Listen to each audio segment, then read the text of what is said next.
Constructing your life is about much more than just building a bank account.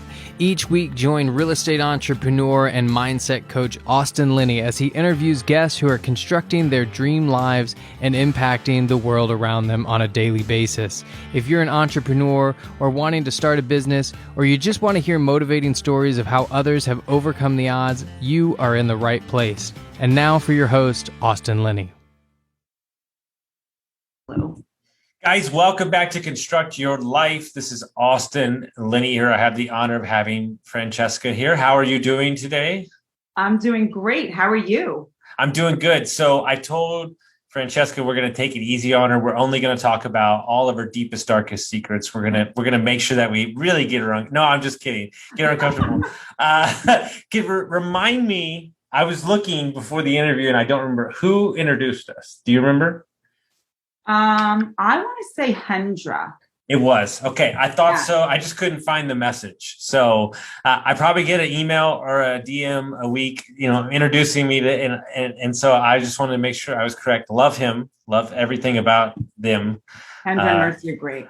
They're great people. So yeah, we saw them when I was out on the West Coast recently. So what I like to do is let my guests kind of tell their story, and we'll kind of go from there. So if you want to start your story wherever you want, we'll get going. Sure. So my story is, the reason why I'm getting into multifamily is because I'm at a point in my career that I'm pretty much tapped out.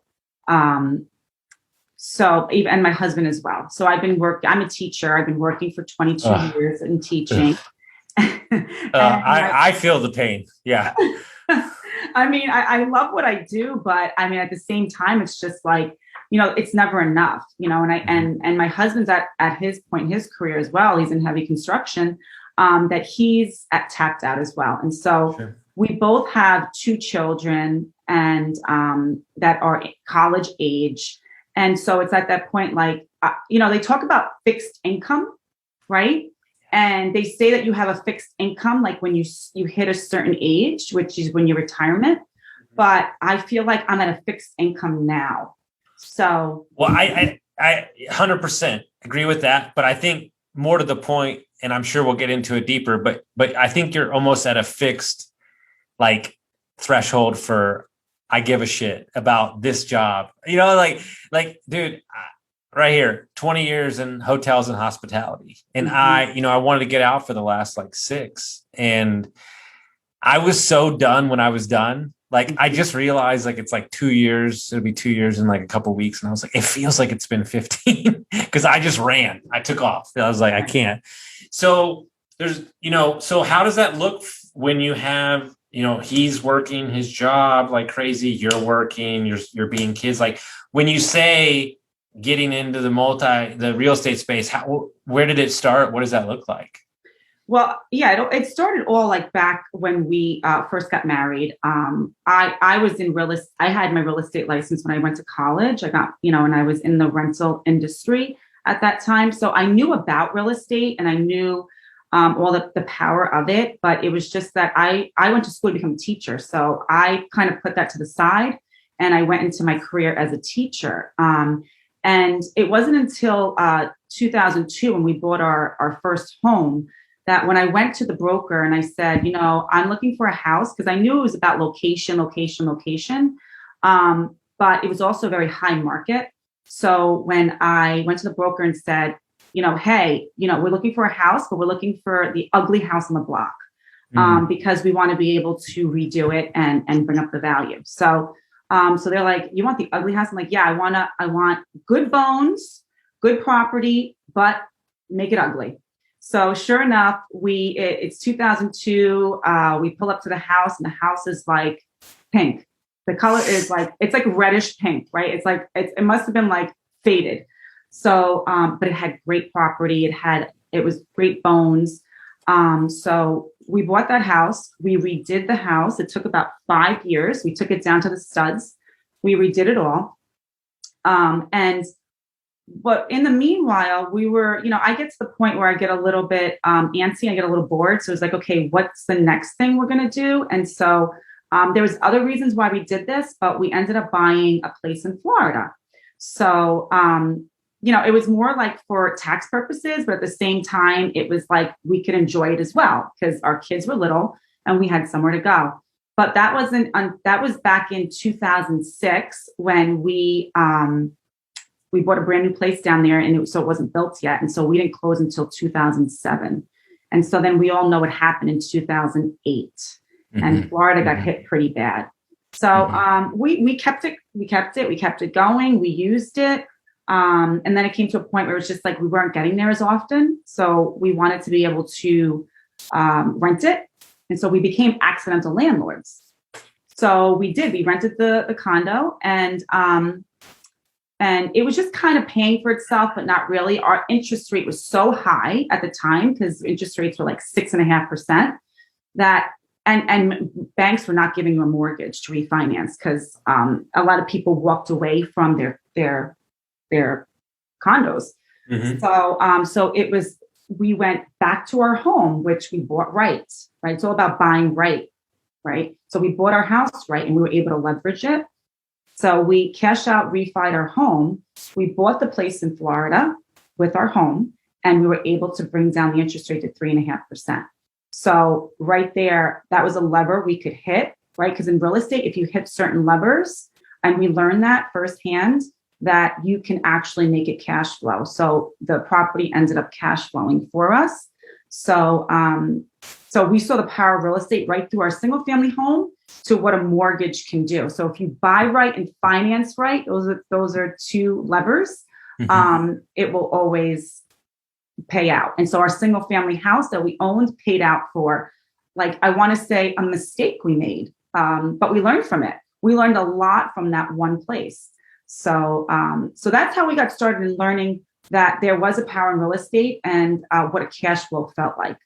And so in turn, we had some pain points as far as, like I said, we only made so much. We were at our threshold. So it was like, how can we create this passive income that we're getting now? And how can we create it multiple times?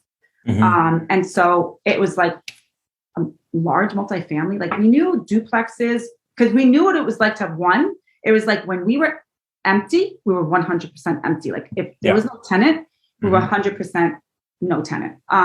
So duplex, 50%.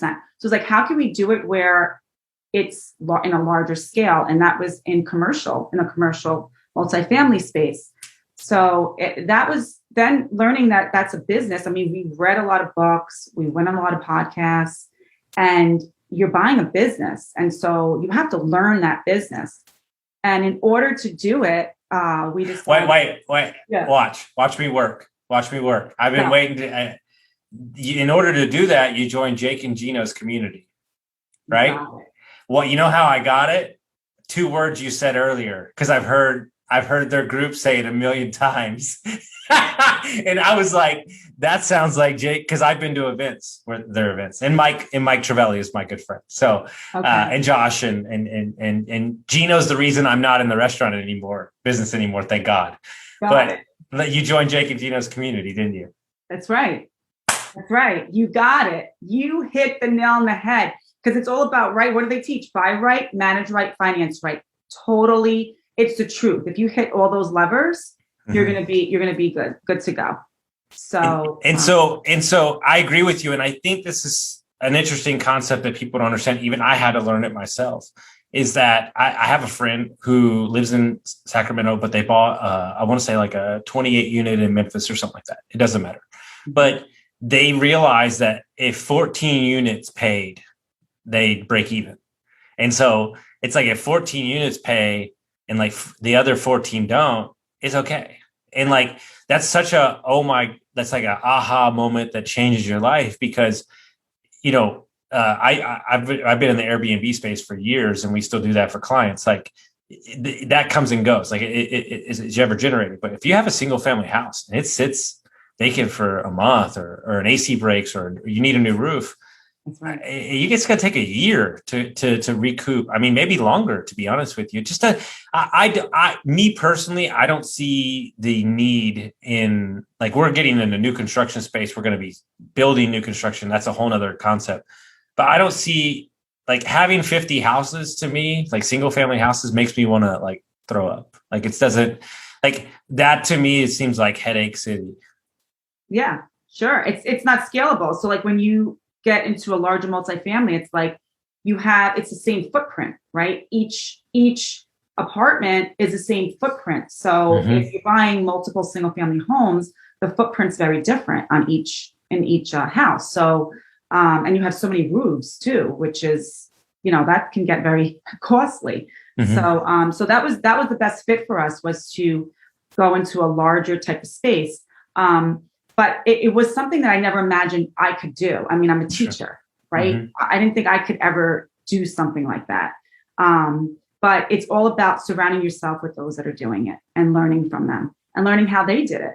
And so we decided, how can we learn and learn, and not only just educate ourselves, but let's take action and learn it through doing. So we decided, let's try it on the LP side, which is a limited partner side. For those that don't know what LP is, it's a limited partner side.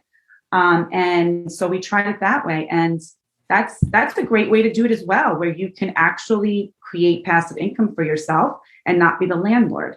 So we've done it that way. And we also just closed on a property at the beginning of March on the active side. So so we're diversified in two different areas. So we're happy to be on the passive to learn. And now we're really getting our feet wet and actually learning and getting our hands dirty on what it is to be on the active side as well. What advice would you give to anybody out there that's listening to this? That's I don't know. They work in pharmaceutical sales, or they're a teacher, or they're whatever they are. It doesn't matter. But they think that that's the only thing they have to do because I don't understand this and I don't do that. Like what advice would you give to them? Because obviously you've crossed that hurdle. Yeah, I mean, it's all about educating yourself. It's about surrounding yourself with the right people, right? They say we become the 5 people we surround ourselves with. So if you can surround yourself with those people that are doing it and learning from them. I mean, a lot of people, like if you're in the pharmaceutical and medical field, you may not have the time and you like real estate, you may not have the time to be a landlord, but you can invest passively. And that's another thing that I don't think is told to many of us, as far as whether you're a teacher, right? We're not taught that. We're taught retire for your pension, and we're taught retire with your 403B, which is like a 401k. So that's what we're taught. We're never taught you can actually create passive income through real estate. And there's ways to do that. So, but if there's advice, you can do it. It's just a matter of educating yourself, and it's a matter of wanting it. If that's what you want, if you want to either way out, or if you want a way to create more income without having to sacrifice more time, multifamily is definitely the way to go. I mean, I could work harder. I could, but and I don't mind working harder, but I'm also giving up a lot in my life if I'm doing that, right? So something has to give. So how can I make my money work harder for me than me work harder for my money? So, I'm not.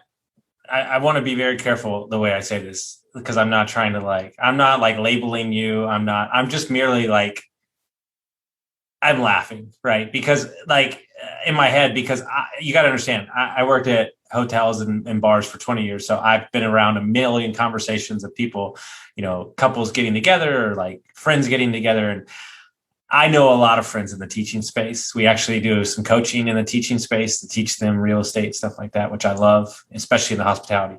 I just think it's funny to me that you've been a teacher for that long. And I would imagine that when you have lunch with your other fellow teachers, the conversation that you want to have, or that you might have, and what they're having, oh my God, you're investing in apartments. What is going on right now? Exactly. People don't understand how far it is from the typical, what we're taught, that it can be learned and it can be done. And it's just about being available for the conversation is I think is the most important thing. 100%. And I also think you have to have a pain point too, to want to have to learn about something new, right? Because sometimes we get into our comfort zone and we're just comfortable there. And we're just, just going along the daily routine. But, sometimes I hear people saying, oh, it's Monday morning again. when is Friday? It's like, I don't want to feel like that every day. I want to look forward to every day, not just like, when is Friday? And those are conversations sometimes we're having, and it's like, there is another way. And it's a matter of educating yourself and learning that other way. If you have a pain point, you really want to, I think that's important. Yeah. No, I agree 100%. What was the first deal that you invested in the multifamily space? We became LPs on a multifamily in Pennsylvania. It's a 42 unit Class B plus, which is almost a Class A. It's a beautiful property, and it's giving 8% preferred return. So when I think about, if you have some cash sitting in the bank, it's like, what is it doing there?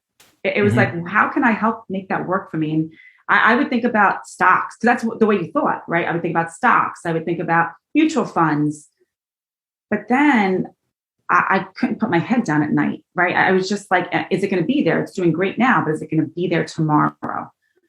So that's the fear. I don't like that feeling. So it was like, okay, let's try this. Let's try the LP position. And it's been great. So so we're getting 8% preferred return on it, and we're happy. And so anybody that doesn't fully understand that in a situation like that, you are trusting. So an operator has a property and they've got a property management company, and they're saying, hey, listen, this is what we're going to do with it. We need so-and-so. Typically it's $50,000 is the minimum, whatever you want to put in. And then you get a percent of the deal, and then you get your preferred return. But I just want to double check. Do you also get tax benefits from investing in the deal as well too? Or is that only a syndicator gets those? Do you know anything about that? Am I off? Sure, you do. You get tax benefits. Okay. Absolutely. Yeah. Yeah. And so there's multiple ways that money makes returns for you. And I think that's what's exciting. And I think, it's infinite banking, health insurance, overinflated health insurance. There's so many different ways. So what was the next deal that you did in the multifamily? Yeah. So the next deal we did with a JV, a joint venture with some partners back. It's down in North Carolina. This one is it's a 36 unit fractured condominium development that we acquired 32 of, which I just found out last night that we're purchasing 2 more. So we're going to have 34 of the 36. So what happened was, back in 2008, a builder was building the condominiums to sell, and he was only able to sell 4. So he stopped building because the crash happened, and rented them rest out that he couldn't sell. And then he continued to build the rest in 2015, started renting those out. And he wasn't a landlord, he was a builder. So he wanted out. So one of our partners found this. It's a beautiful property. They're all 2-bedroom, 2-bath, 1,100 square feet apartments. They're condos, but they're apartments now for us. And they were under rented because he wasn't a property owner. He was a property owner. He wasn't a landlord. So he just kept it status quo. So we got into this property, and it's doing well. Awesome. And what is the long-term vision for you and your husband? As you said, like what do you see, like if you had to cast out like the next 3 to 5 years, like what are y'all focused on? What do you want to get into? Stuff like that. Yeah. So we're still actively looking in the Southeast. Our vision, my vision, is to be able to subsidize my income within the next 5 years with passive income. So if I can do that, and hopefully maybe one day step away from, my career, whether it's in 5 or 8 years, whenever it takes me there, is what I'm looking to do, is to subsidize my income with passive real estate, hopefully within the next 5 years. But yeah. Yeah. I mean, personally, I think I could do that for you in 2, but that's okay. That's a whole nother conversation for another day. Right. Because I know you want to get out. And so like, I'm like, how can we make that happen like tomorrow? Like, it takes time. Hey, real estate takes time. Right. It agreed 100%. But you put in your time. You deserve to travel and go hunt down real estate. it's one of those things where it's wild, right? You have, I put on events, you travel around, you meet people at conferences, you meet people on podcasts, and the amount of people that I meet that the story starts, well, I never thought I'd be in real estate. That's like the tagline. And it's the reason this conversation matters, and the reason that it matters to even have this and share this with people, is that it can happen, and it can happen for everybody. And there's, look, you can do whatever asset class you want. We don't care, as long as you're creating, I've met people. I met a guy the other day that won Airbnb in the Smoky Mountains, and his wife left her job. And it's like, that's, what is that, a $350,000 house? Like, he was in the military, used a VA loan, like, boom, done. And so we're not saying that you have to go out and buy apartments. We're not saying that you have to be a wholesaler. We're not even saying you have to do Airbnb, but do something. Take some of what you make, right? And I'm sure you feel the same way I do.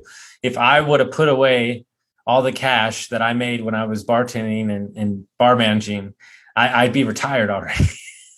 if I would have put some of that money in. So, it's important that people understand that. And that's why I think a community, and I'll champion them all day long. I'm very aggressive about how I feel about the Jake and Gino community, because they're the most amazing humans ever, anybody I've ever talked to, and they attract the most amazing humans ever.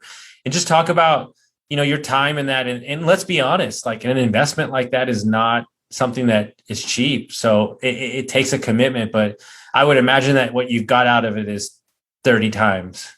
Oh, 100%. I mean, I was just on a podcast with Gino and Julia, and they even do like couples coaching. So it's like it's not even just real estate, right? It's also about your mindset, your relationships. So it's like everything. And it's just like, it's business is one thing, but your mind is another, like the way your relationships are at home.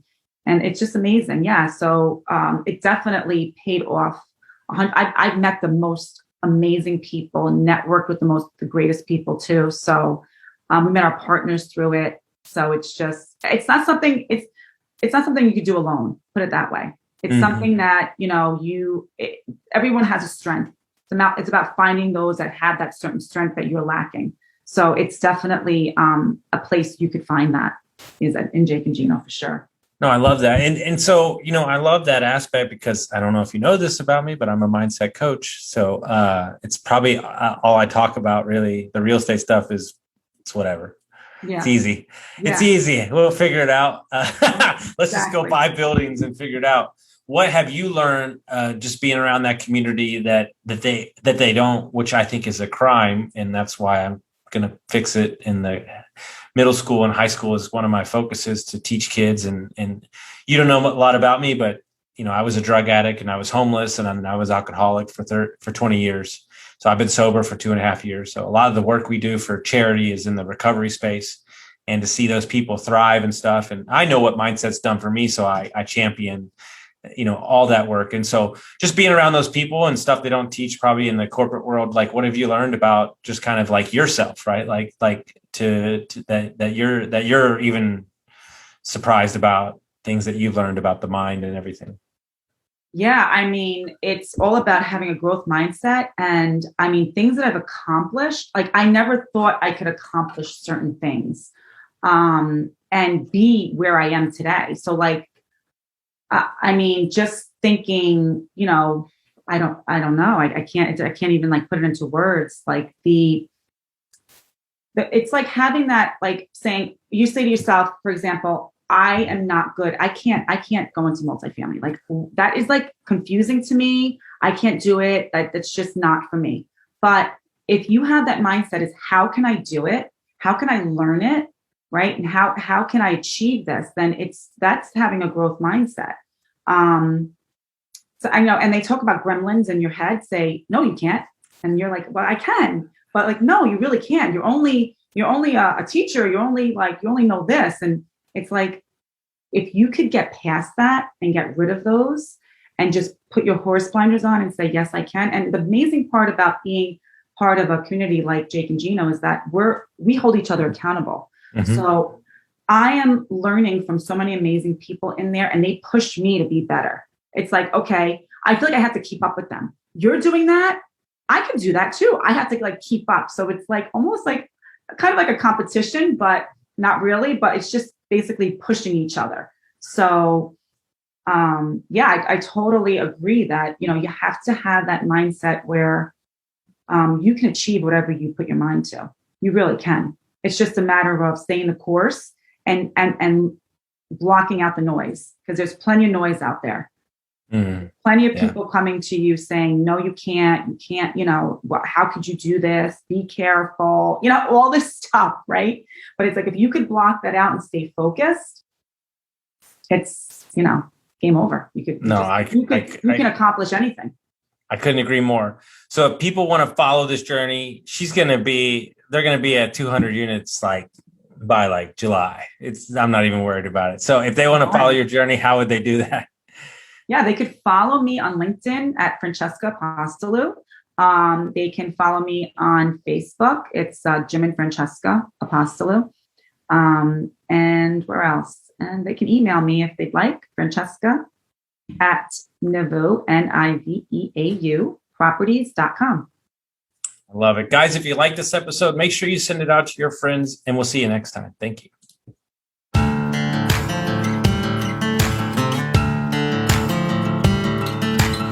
Thank you for listening to Construct Your Life with Austin Linney. If you enjoyed this episode, be sure to rate, review, subscribe, and pay it forward by sharing with a friend. Most importantly, take this opportunity to start constructing your life by taking immediate action on what you learned. For show notes, resources, and more information on one-on-one coaching with Austin, visit constructyourlifepodcast.com.